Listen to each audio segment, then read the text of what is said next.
When people make things look effortless, that's when you know they're really good, you know, when they make it look easy.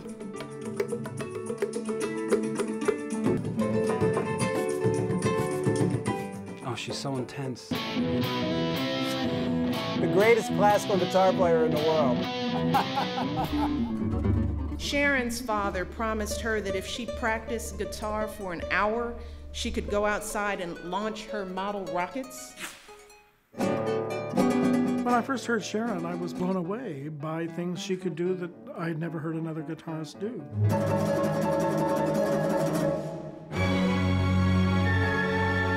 She's really the face of classical guitar these days. There's thousands of little girls out there who've seen Sharon who now know that that's open to them. That's huge. As a guitarist, I was always aware that it was an instrument that had to catch up. It was newer in the world. We didn't have Chopin, Mozart, Beethoven. I always felt like I want more. I want more to play. Sharon must have come over to me at a party and said, "Hi, I'm Sharon Isbin, I want a concerto." What I said was, "Would you consider writing a piece for me?" And he said, "I'm a little busy right now. Call me next year." She persisted. Year after year, after 8 years. I know absolutely nothing about the guitar. I had good reason to say no. I said, "How am I going to get this guy to write for me?" So sad here. I suddenly thought, why not the French troubadours? I'll be the troubadour. Yeah. So I listened to troubadour music, and I found things about it that I could adopt into a set of variations, concerto.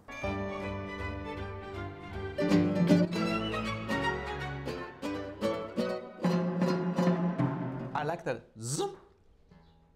I like this. So what do I think of when I do that? What is that coming from? Whenever I'm working with a composer and they're writing something new I've never heard before, it's a gamble. You don't know what's going to happen. You don't know if you're even going to like it.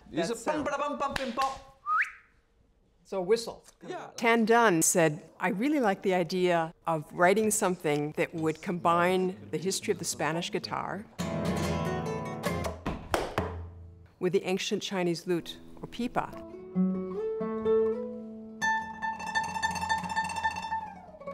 She never says no to me. I try whatever I want to try. Din, din, din, din, din.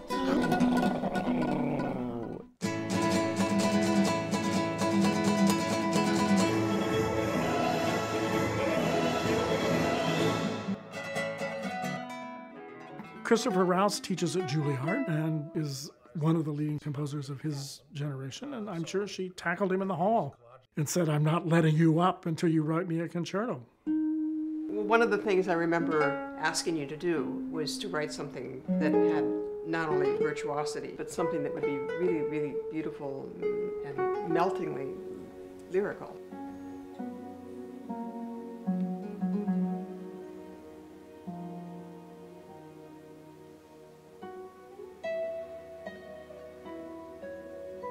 I'm really proud when I can say I've done this concerto by Chris almost 60 times. It's really great to be able to give birth to something and nurture it through its lifetime. If you should Google the words classical guitar, female, one name, Sharon Isbin. She's here with us tonight. You know, there's always a duality with this instrument and being a woman playing it.